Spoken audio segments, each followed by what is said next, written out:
Welcome viewer, শুভ জন্মাষ্টমী। সবাইকে জানাই জন্মাষ্টমীর শুভেচ্ছা।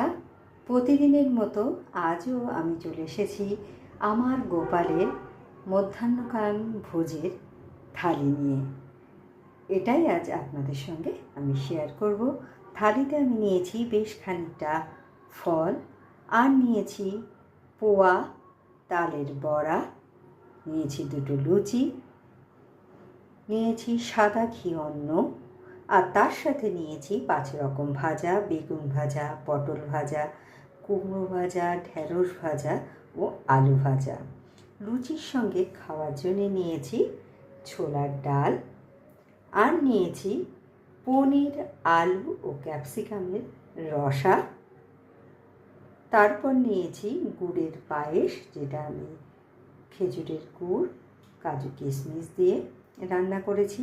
আর শেষ পাতে খাওয়ার জন্য নিয়েছি কেশর রসমালাই। তো কেমন লাগলো আপনাদের আমার এই লাঞ্চের থালিটা? ভালো লাগলে লাইক, শেয়ার এবং সাবস্ক্রাইব করবেন আমার চ্যানেলকে। Thank you for watching.